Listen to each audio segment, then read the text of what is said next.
नमस्कार, मेरा नाम बिरजू है और अब भारत लाइव देखना शुरू कर चुके हैं। बिहार में एनडीए की सरकार नीतीश कुमार के नेतृत्व में बन गई है, लेकिन कहा जा रहा है कि नीतीश कुमार भारतीय जनता पार्टी के साथ असहज महसूस कर रहे हैं सरकार चलाने में, क्योंकि सीटें कम हैं, बहुत सारे इंटरनल प्रेशर भी है। ये बातें कही जा रही है, देखा जा रहा है, औपचारिक तौर पर नहीं, अनौपचारिक तौर पर। लेकिन इस बीच आपको बता दें कि इस पूरी घटनाक्रम पे यूँ कहा जाए तो भारतीय जनता पार्टी की बात करें, सरकार की बात करें, नीतीश कुमार की पार्टी की बात करें, पर्सनली नीतीश कुमार की बात की जाए तो आरजेडी ने 5 लोगों की एक कमेटी बनाई है। उन 5 लोगों का काम है कि पूरी तरह से एकजुटता के साथ बिल्ली की तरह नज़र बनाए रखे। भारतीय जनता पार्टी हो, एनडीए के तमाम जो घटक दल हैं, सरकार की बात कर लीजिए, सभी पर नज़र बनाए रखे। छोटी से छोटी घटना लेकर बड़ी से बड़ी घटना तक नज़र बनाए रखे कि किस तरीके से सरकार को घेरा जाए, क्या कुछ करा जाए। क्योंकि नीतीश कुमार वाकई में भारतीय जनता पार्टी के साथ एक कहा जाए तो असहज महसूस कर रहे हैं सरकार चलाने में। और इस पूरी घटना में इसका इनसाइड स्टोरी क्या है वो तो बाबा बताएंगे ही। लेकिन एक बात मैं बता दूं कि जिस तरीके से शिक्षा मंत्री को लेकर बातें कही जा रही है, इस्तीफे तक की स्थिति आ गई है, करप्शन की बातें कही जा रही है, आए दिन मर्डर हो रहे हैं, छीनछोड़ी हो रही है, इन सब चीज़ों से नीतीश कुमार जो कंप्रोमाइज़ नहीं करते हैं। 15 की स्थिति को देख लीजिए, लास्ट में आरजेडी से अलग होकर एनडीए में चले आए, इन्हीं सब सीन के कारण जो सीन क्रिएट हो रहे थे। और आज भी कहीं ना कहीं उस स्थिति में एनडीए आकर खड़ी हो गई है। अब 5 लोगों के पीछे इनसाइड स्टोरी क्या है, जो जिन 5 लोगों की कमेटी राष्ट्रीय जनता दल ने बनाई है, बाबा बताएंगे कि आखिर इन स्टोरी क्या है, इनके पीछे इनसाइड स्टोरी क्या है। बिरजू, सबसे पहले तो राजनीति एक शतरंज का बिसात है जिस पर मोहरे अलग अलग जगह फिट होते हैं और सबका काम है राजा को बचाना।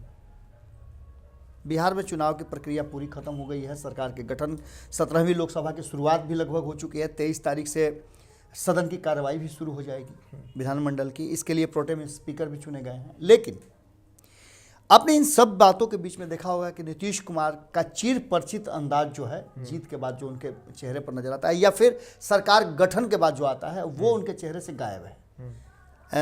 इतना ही नहीं, आपने देखा होगा कि विपक्ष जो इतना हमलावर रहता है, इस अक्सर आपने देखा होगा कि हार जीत के बाद कितनी तरह की बातें सामने आती हैं, उन सब बातों से विपक्ष अपने आप को एकदम बिल्कुल शांत रखे हुए है।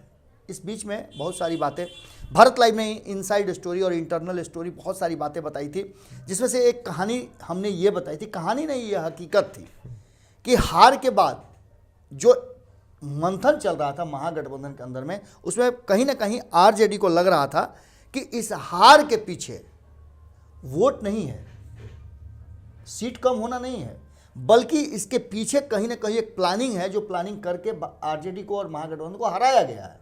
ये बातें आपने भी सुनी होगी, आपने कई नेताओं की बात सुनी होगी। और इसके बाद से वो काम शुरू हो गया जिससे कि सत्ता में पुनः वापसी की जा सके।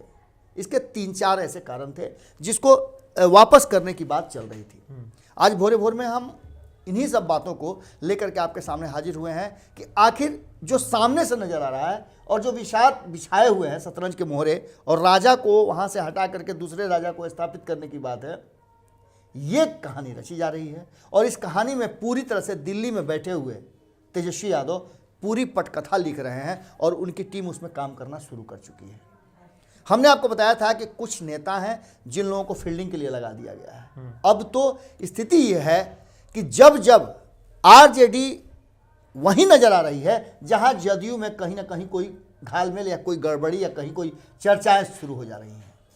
अक्सर हमने देखा है कि एक खबर हमने चलाई थी 2 दिन पहले, विशाल ने आरजेडी के प्रदेश प्रवक्ता से बात किया था, निरंजन कुशवाहा नाम है उनका। उनसे बातचीत के दौरान जब आपने देखा होगा कि किस तरह से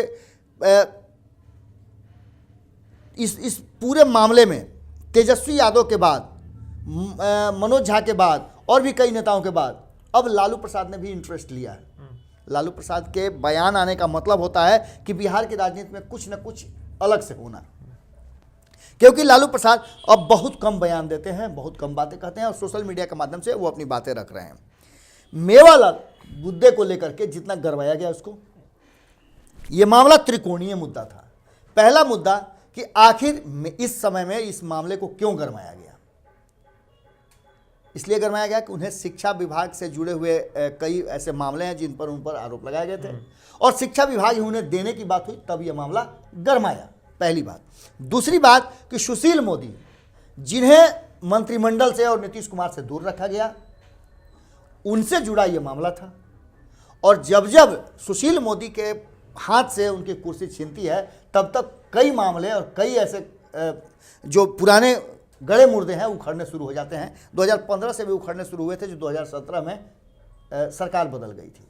एक बार फिर से सुशील मोदी से जुड़ा हुआ ये मामला था, क्योंकि सुशील मोदी ने ही मेवालाल का मामला उठाया था, तब जब मेवालाल महागठबंधन की सरकार चल रही थी और मेवालाल उस समय कुलपति हुआ करते थे, कृषि विश्वविद्यालय सबौर के कुलपति हुआ करते थे।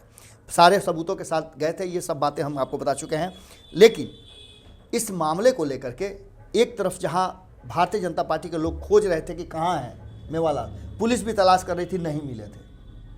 अब सीधे मिले तो 2015 में तो चुनाव जीते ही, माफ़ कीजिएगा 2020 में चुनाव जीते, और जो 2020 में चुनाव जीते तो सीधे उन्हें मंत्रालय दिया गया, और वो मंत्रालय दिया जिस मंत्रालय से जुड़ा हुआ उनका केस था। इसके बाद मामला उठना जरूरी था। मामला उठा भी, तेजस्वी यादव से लेकर के बड़े जितने भी नेता हैं सारे लोगों ने उठाया। लेकिन कहीं ना कहीं जो हम बता रहे थे कि इंटरनली एक फील्डर ग्रुप बनाया गया है जो अलग अलग क्षेत्र पे रक्षण कर रहा है, क्षेत्ररक्षण कर रहा है, सरकार के देख रहा है कि कब सरकार की तरफ से कोई भी गलत शॉट लगे और उसे लोग कैच कर लिया जाए। उसके लिए कई लोगों को लगाया गया, जिसमें हमने आपको बताया सुनील सिंह लगे हुए हैं, जिसमें एडी सिंह लगे हुए हैं, जिसमें रीतलाल यादव लगे हुए हैं, जिसमें ये अनंत सिंह लगे हुए हैं। एक नाम उसमें और जुड़ा हुआ था, अभी और बहुत सारे नाम हैं, धीरे धीरे सब नाम खुलेंगे। अशफाक करीम का नाम है, अशफाक करीम को आप जानते ही होंगे। एडी सिंह, अशफाक करीम, ये सारे लोग राज्यसभा भेजे गए थे। और अशफाक करीम छोटे मोटे व्यक्ति नहीं है, बहुत बड़े व्यक्ति हैं। उनका बड़ा पुराना संबंध, गहरा संबंध है। जब निरंजन कुशवाहा ने ये बातें कही थी कि मेरा बहुत पुराना संबंध है, जब ये कुलपति थे तो इनकी आदत और इनके व्यवहार बहुत अच्छे हैं, ये है वो है, बहुत सारी बातें उनकी बड़ी बड़ाई किया था। जब यही बातें पुराने संबंध का हवाला देकर के अशफाक करीम ने जब ये बातें कही तो आश्चर्य सबको हुआ। एक तरफ पार्टी की लाइन से अलग हट करके उन्होंने मुलाकात की, और दूसरी तरफ पार्टी के बड़े नेता उन पर आरोप लगा रहे हैं, यानी कि डबल अटैक हो रहा है। एक तरफ जहां बाउंसर पर बाउंसर दिया जा रहा है और दूसरी तरफ फील्डर को अलग अलग रखा गया है कि कहीं अगर गलती से कोई स्टॉप लग जाए, कहीं गलत शॉट लग जाए तो उसे कैच कर लिया जाए। और इसमें सुशील मोदी का पदार्पण हो जाना, चूंकि यह मामला सुशील मोदी से जुड़ा हुआ है। आपने पूरी बातें सुनी होगी, हमने आपको खबरों के माध्यम से सब कुछ बता दिया है। ये किस दिशा में जा रहा है ये ज़्यादा बेहतर आप समझ सकते हैं, क्योंकि 2015 में बड़ी मजबूत सरकार बिहार की जनता ने बनाई थी, 178 सीटें आपने महागठबंधन को दिया था, सरकार स्थिर नहीं रह पाई। नीतीश कुमार बड़ी मजबूर दिख रहे हैं। मजबूत नीतीश कुमार जब दिखने लगते हैं तो उनकी अंतरात्मा उनको कचोटने लगती है, अंतरात्मा की आवाज़ निकलने लगती है, और जब आवाज़ निकलती है तो कुछ परिवर्तन होता है। नीतीश कुमार जैसे व्यक्ति जो कि ये कहते हो कि क्राइम, करप्शन और कम्युनिज्म से कोई समझौता नहीं करेंगे, क्या करती किए इसको भूल जाइए आप। एक बार फिर से नीतीश कुमार उन सारी बातों पे आ गए हैं। हम नीतीश कुमार को एक बार फिर से धन्यवाद देना चाहेंगे कि भारत लाइव की एक और खबर पर आपने ध्यान दिया, आपने जनता दरबार की बातें हमने उठाई थी। हमने 2 कार्यक्रम में, एक भोरे भोर में और दूसरा खूंटा ठोक में, इस खबर को उठाया था कि नीतीश कुमार जी जो जनता के साथ आपका सीधा संवाद था उसे आपने क्यों बंद किया। क्या आप प्रधानमंत्री नरेंद्र मोदी के मन की बात से ज़्यादा प्रभावित हो गए थे? आपको भी अब मन की बातें कहने की जरूरत पड़ गई थी। वो देश के बड़े हैं, वो देश के सबसे शीर्ष पद पे बैठे हुए हैं, देश के प्रधान हैं, आप राज्य के प्रधान हैं, और राज्य की समस्याएं, राज्य के लोगों की भावनाएं और बातें कुछ अलग होती हैं। आपको सीधा संवाद से नाता नहीं तोड़ना चाहिए था, और नीतीश कुमार ने ये ऐलान कर दिया है कि वो पुनः जनता दरबार प्रारंभ करेंगे। हमने आपको ये बातें आग्रह किया था, आपने स्वीकार किया, इसके लिए हम आपको बहुत बहुत धन्यवाद देते हैं, अभिनंदन भी आपका करते हैं कि आप इस तरह की बातें करें। हम कह रहे थे कि आखिर इसके पीछे की इनसाइड स्टोरी क्या है, तो अशफाक करीम की फील्डिंग चल रही है और दूसरी तरफ दबाव भी बनाया जा रहा है। इस दबाव में, असमंजस की स्थिति में, जो एक छोटी सी कहावत है, मैंने पहले भी इसका प्रकटीकरण किया है, दोहराया है कि भई गति साप छुछुंदर केरी, निगलत आन्हर उगलत कोढ़ी। ये थोड़ा सा उल्टा हो गया है, सीधा भी हो सकता है, और उल्टा सीधा अक्सर होते रहता है, क्योंकि आपको पता है कि राजनीति में तब तक दोस्ती और साथ रहता है जब तक कि आप एक दूसरे के साथ समझौते करते हैं। नीतीश कुमार जी कितना समझौता करने की स्थिति में हैं, ये एक बड़ी बात है, क्योंकि संख्या बल में नीतीश कुमार जी कमज़ोर हैं और कमज़ोर व्यक्ति मजबूत फैसले नहीं ले सकता है। ये प्रकृति का भी नियम है। और रेड़ के पेड़ को आप जितना भी फला फूला देख लें, लेकिन उस पर जैसे ही आप पैर रखिएगा भस से टूट जाता है। रेड़ के पेड़ से बेहतर है कि एक मजबूत आप शीशम का पेड़ बने, सागवान का पेड़ बने, जो पतला तो हो लेकिन ऊंचाई तक जाए, उसकी एक एक छोटी से छोटी टहनी भी है वो मजबूत रहे।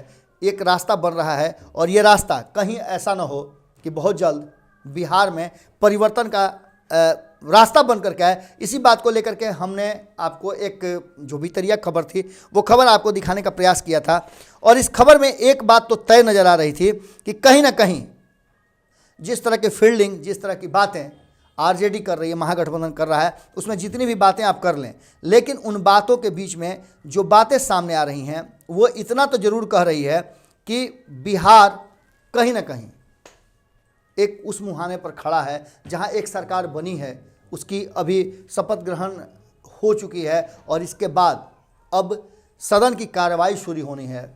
लेकिन बहुमत सिद्ध करने से पहले बहुत सारी बातें कही जा रही है। कहा तो यहाँ तक जा रहा है कि बहुमत सिद्ध करने में भी बहुत सारी समस्याएं आ सकती हैं, लेकिन हम ऐसा नहीं मानते हैं, क्योंकि 126 सीटें एक निर्दलीय ने भी समर्थन कर दिया है। और ऐसी स्थिति में वो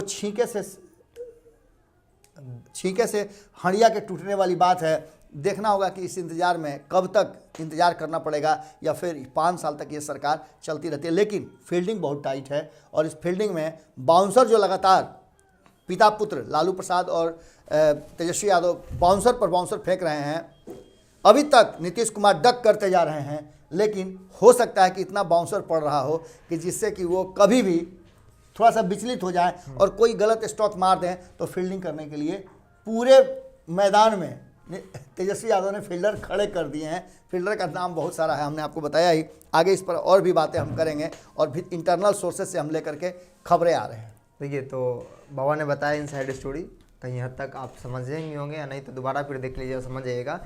और वही नीतीश कुमार है जो क्राइम, करप्शन और कॉलोनिज्म से समझौता नहीं करते हैं, लेकिन आज कहीं हद तक करते हैं। और आज जो है शिक्षा मंत्री डॉक्टर मेवालाल चौधरी जो है दोपहर, जो खबर आ रही है कि दोपहर में अपना पदभार संभालेंगे। तो इस खबर में इतना ही। जुड़े भारत लाइव के साथ, नमस्कार। अगर ये वीडियो पसंद आई और वह बिहार के राजनीति और बिहारियत से सरोकार रखेनी तो सब्सक्राइब बटन दबा के चैनल के सब्सक्राइब कर ली। ओजे एगो घंटी बा, ओकरा बटन दबा देला से कुल सटीक और मारक खबर रुआ मुफ्त में मिल जाई। अगर रुआ पत्रकारिता के हमनी के नया प्रयोग में सहयोग कर चाहतानी तो ज्वाइन बटन दबा दी। पेटीएम नंबर नोट कर ली 9386816700। धन्यवाद।